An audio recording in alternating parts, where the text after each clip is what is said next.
What's going on, Steelers Nation? Good morning. Good morning. Wanted to talk some ball on here. Just hop on here real quick. Talk some NFL Combine stuff. Shout out Steelers Now, sending me to the Combine, getting to cover that in person. Definitely a cool experience getting to talk to some of these players while we, get our kind of first real glimpse into, some of these prospects that the Steelers are really looking hard into. So I wanted to jump on here just to talk about, the guys that we have confirmed formal interviews with the team. This kind of stuff for you guys that don't maybe don't pay as much attention to the combine every year. Each team's allocated 45 of these formal interviews. They're 18, 20 minutes long. Get to know the players, ask some questions, all that different stuff. So these interviews definitely hold value. If you think about the Steelers in years past, guys that they've selected high in the draft have typically been guys that they've used formal interviews on. Think back 2 years ago, Pickett, Leal, Pickens, off the top of my head, I know had formals last year. Broderick, Joey, Nick Herbig, all those guys had formal interviews. It's not the end all be all. Like, for example, Keanu Benton didn't have a formal interview at the combine, but they saw him at the Senior Bowl. So it's not the end all be all, but it is kind of a good dot connecting exercise to see, not just the players, but also the positions that the Steelers are really prioritizing at this event. So NFL Combine, it's an awesome place, man. There's a reason that I'm up at, 5 a.m. Before I get on the road to travel to Indy.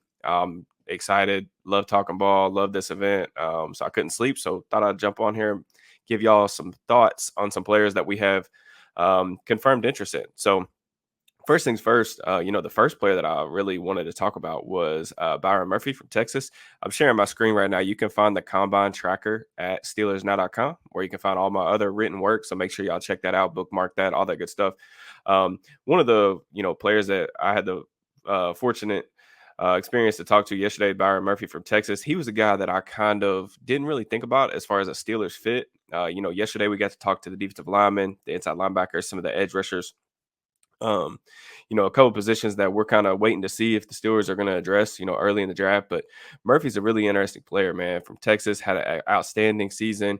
A guy whose draft stock has just went through the roof. The things that I have kind of written down for him: flexible, explosive off the ball, just sheer raw power, man. I went back and watched another game of his tape last night, the Kansas State game. They were going down. I think the game was tied in the late fourth quarter. The last 4 pass rush reps that he forced 2 throwaways and an interception. I mean, he has like game changing type of ability. He's a little bit small. I think they only list him at like 6'1", a little bit on the shorter side. I'm very curious to what his link's going to be, because I do think it'll be a little bit different from what the Steelers typically look for, like in their 3 techs. He's a guy to me who's like seems like more of a 4-3-D tackle. So I'm interested to see like what the Steelers would use him as, if they would play him at the 0, if they would play him at the 3, the 2-eye, whatever. But I know this: he is a phenomenal football player, and definitely someone, an underclassman. We don't have a lot of underclassmen in this class. Definitely someone worth investing in just from an upside standpoint. Steelers got a lot of long-term questions along the defensive line, need to find some talent, whether it be, depth guys, things like that, to go along with Keanu Benton, who I think had a really strong rookie season, but a lot of decisions need to be made along that defensive front. Murphy's a heck of a player, man. Definitely a first-round caliber of talent. Some of the other guys, I kind of want to go in order here. Just I'm going to bounce around position-wise. Aurora from Clemson. His name is the most difficult thing to pronounce. I'm sorry about that if I'm mispronouncing it, but that's how it was pronounced at the podium. But a player that I watched, I was scouting Tyler Davis a couple weeks ago. This was a guy that really popped on film for me. Good first step, gap versatility. He's a guy who came to Clemson as I think like a 260, 265 pound edge rusher. And then he's, bulked up. He's added some weight. They've moved him around. Clemson obviously produced a ton of defensive line talent, probably the best in the nation over the course of the last 10 years or so. But thing that really sticks out with him: strong hands, man. Like excellent, really good run defender, plays with good leverage, maintains gaps, can shed blocks. I'm curious about the pass rush upside with him, because I do think that's there's definitely some room for improvement. But he's a guy that I've watched more live of than I have like tape wise. So, I'm definitely looking forward to watching a little bit more of him. The guy that I was at the podium for yesterday got to get a couple questions in, Edge Cooper from Texas A&M, a guy that the Steelers met with at the Shrine Bowl. He didn't compete at the Shrine Bowl. He was dealing with a little bit of an injury, but there were some reports that the Steelers really liked him coming out of the Shrine Bowl. And, so that report plus coupled with, a formal meeting at the Combine, definitely intriguing. Cooper's a really interesting player, man. Versatile player, excellent closing speed. I mean, this dude can cover ground quickly. Like when he sees it, he can absolutely fly, trigger ability, all that stuff. I think he's a good instinctual run defender. He's really at his best though. Like where he just trusts his eyes, gap shooting. You keep this dude clean, he will make you look really good. One of the things I like about him, he just really stays square to the line of scrimmage against the run. Really smart player. Not caught. Oversetting. Giving up cutback lanes, things like that. Really like the player. Has some good length to him too. He's a little bit inconsistent in terms of taking on blocks. I think that he could do a better job of kind of weaponizing that length, not just as a run defender, but also as a pass rusher. One of the things I think really stood out to me is they asked him on defense to wear a lot of different hats when they played teams with really athletic quarterbacks. So like when they played Bama last year with Jalen Milroe, where they played LSU with Jaden Daniels, who's going to be a top 5 pick. One of the things they asked Cooper to do was basically he was just a QB spy. So they asked him to just hang out at the line of scrimmage and just mirror the quarterback's movements and make sure he didn't get out the pocket. I think that speaks to, their trust in his athleticism. Like I said, the closing speed, fantastic. I do think he is a good athlete. I think there's some coverage upside to his game as well. Because of the ways he was used in college, I think some of the people are labeling him as a coverage linebacker. I personally don't see that. I do see some flashes in terms of him diagnosing screens quickly. There are some good reps in zone coverage underneath at the second level, but he just wasn't asked to do a ton of stuff in coverage that he's going to be asked to do at the next level. So I just think it's a little bit more of a projection there than people are saying, but he is a good player. To me, this off-ball linebacker class is not very good. Y'all probably heard me say that on the channel. But if you're going to take one on day 2, I think that Cooper is definitely really at the top of that list. Another guy that I really like that they had a formal meeting with was Junior Colson from Michigan. Really interesting player. Obviously a guy who, just coming off a national championship. So that's always helpful, right? But Colson, another guy who's one of the top linebackers in the entire class. Guy who has really nice size. One of the things about Colson is I don't think that he's necessarily a great athlete, but I think he's a sufficient athlete who's he just seems like a guy who doesn't really have an overwhelming trait that he hangs his hat on, but he's just a well-rounded linebacker. From Michigan, I do think that he's a smart player. Again, he's another guy, keeps the shoulder square, can play the run fairly well. I do wonder what he's going to run. I think that when you get him out in space, he's listed at 245 pounds. So he is one of the bigger guys. There's not a lot of 240 plus pound guys at the off-ball linebacker position in this class. But he's a dude. I'd like to see him kind of weaponize his size a little bit more, a little bit better. But he's a leader on that defense. I do think that there are some coverage, spatial awareness examples with him, with his tape. But he's a guy I want to watch a little bit more of to get a kind of firmer grip on his tape. Like I said, little bit not concerned. I'm just very curious on what he's going to test at. But definitely a player that is worth kind of keeping an eye on. Kind of going through some other guys, Jeremiah Trotter, a guy who I think a lot of people we're putting Trotter in that kind of LB1 category, I feel like, for a long time. Trotter, obviously the NFL bloodlines. His dad was a 260 plus pound linebacker for a long time. I think he played for the Eagles. So you like that kind of stuff. The Steelers have always been drawn to players that have, those NFL bloodlines. Definitely a good thing to have on your side. Trotter, physical run defender, definitely somebody who thrives near the line of scrimmage. He's that old school kind of thumper type. He wants to play near the box. That's really where he's at his best.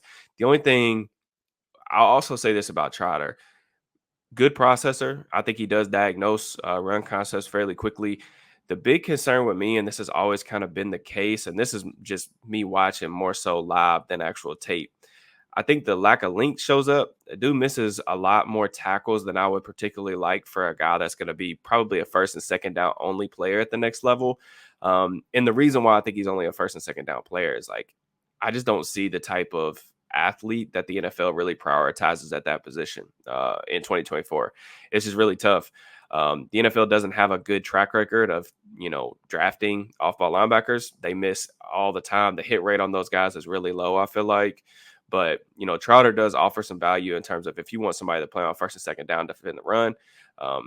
He does those things well. I do think that there are some zone coverage examples of him, getting to his drops or getting eyes on the quarterback. Like I said, I just think when you get him out in space, that's where things just kind of go all over the place with him. But another guy that I was really interested to talk to, I was at his podium for pretty much the entirety of his interview, was McKinley Jackson, defensive lineman from Texas A&M, Edge Cooper's teammate.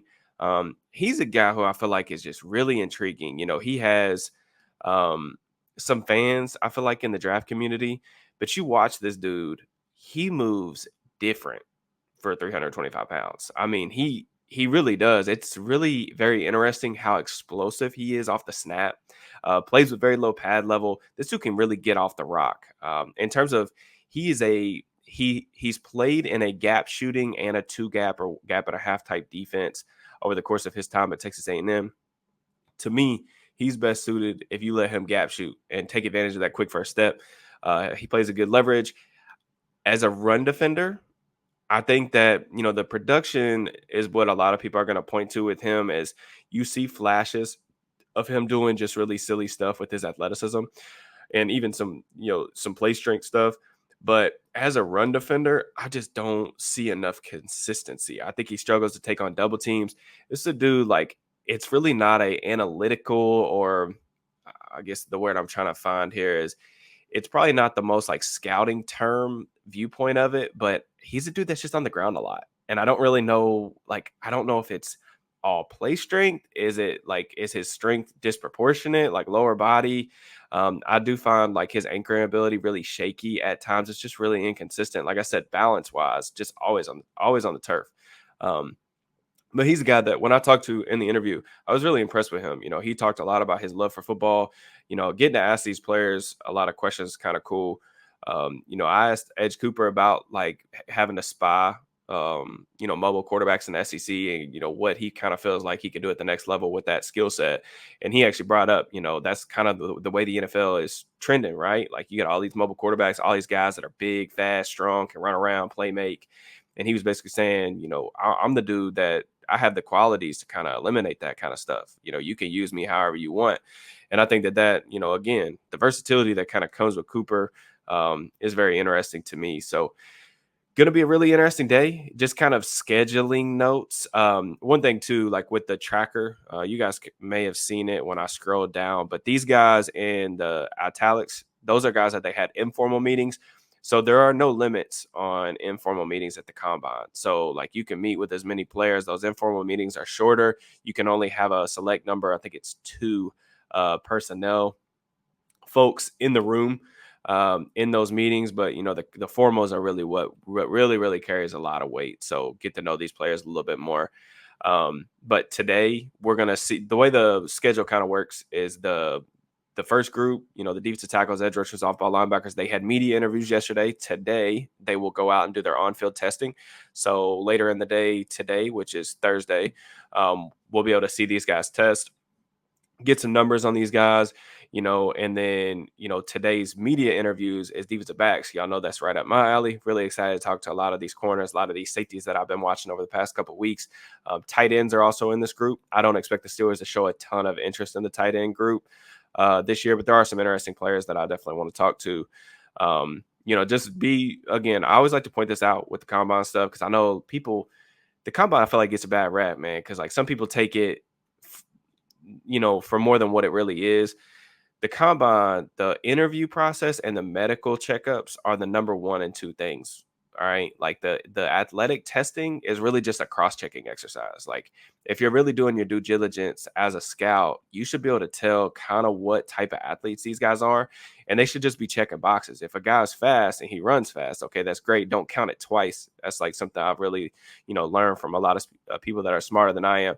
Don't count it twice. And then if you got a guy who has some athletic limitations, really the hope there is they can just hit the threshold. If you got certain threshold that, your team has or whatever, when it comes to length or weight or 40 time or 3 cone, Um, that really is just trying to get to those thresholds, not trying to overreact. And if there is somebody, if you had some, maybe some reservations about somebody's speed and they go out and they just blaze up a 4.340 or something like that, then it's time to go back to the process, go back to the tape. All right, what did I miss? Like, does he play like this? And I just missed it. Like, try to find some examples of maybe where you could have got it wrong. I mean, I know I've had guys like that where I thought somebody was a 4.45, 4.5 guy, and they go out and run sub 4.4. That's just time to go back to the tape and kind of analyze your process. But that's just a cross-checking exercise. Athleticism, it does matter in the NFL, man. Like, no doubt. Like, this is a athletic sport, the testing and stuff. Like, you just look at over the years, all the data that we've got, like, there are certainly outliers, but you only want to bet on so many outliers in each class. And that's something that I try to keep an eye on. Like, historical outliers and stuff, you try to keep those guys that you're betting on at a minimum, or at least not be spending, premium draft capital on. So a lot of interesting stuff. I did find it, like I said, I think the most surprising thing for me yesterday, interview wise, was Byron Murphy, like having a formal. I just thought that was a name and a fit that I really just hadn't put together with the Steelers. A guy that I'm not even sure if he gets to 20, to be honest with you, but definitely somebody I'm really intrigued by to see if, they continue to show some interest there. And also, like, I definitely anticipated them showing a lot of off-ball linebacker stuff. We know that, there's some question marks there. Cole Holcomb coming back from an injury, Quan, he's a free agent, also coming back from a real big injury. Atlanta Roberts last year of his deal. So whether they choose to prioritize that position in the draft is going to be interesting to me. Like I said, not a strong group, but there are a couple players I could see being worthy of an investment later in the draft. There actually was two more guys I didn't talk about, so I'm gonna hit on those guys real quick. One, edge rusher Austin Booker from Kansas. This dude is a very, very interesting player, because I actually wasn't really familiar with him until the Senior Bowl. Just a guy, like, he's only played like 500 snaps, can get off the rock. He is a Steelers edge rusher in the way that he gets off the ball, but he has a lot of length too. Like, you'll see him use his length, long arms, stabs. He can sequence moves together. This dude has a deep, deep bag of pass rush moves. He said yesterday at his podium he wanted to run a 4.55. Man, like, I can see it because he has some range. Like, you watch some of the sideline to sideline stuff on some of these effort plays. He got some range to him. I'm very interested to see how he tests. That's a guy who, like, if you guys are looking for guys who could quote unquote rise, or like maybe the media is going to catch up to how the NFL feels about him, he's a guy that could potentially put himself into that category. I think the questions with Booker is, like, he just didn't play very much in college. And it's kind of weird, when you get those guys that have such a small sample size, but show outstanding tools, traits, whatever. I think Booker, to me, I think he's got some questions to answer in terms of run defense, but there is a role for these DPRs, designated pass rushers, to carve out, a nice little niche on defenses. Like, everybody wants guys that can rush the passer, create havoc in the pocket. And Booker's definitely a guy that I feel like can really do that early on in his career. Kind of like, I don't know what his stock is going to be. I do think that he'll be drafted earlier than a guy like Nick Herbig, kind of another like DPR that played really well for the Steelers last year in limited opportunity. I think he'll be drafted earlier than he was, just because bigger, longer. I think there's more of a potential for him to develop into a 3-down player. But those guys have value.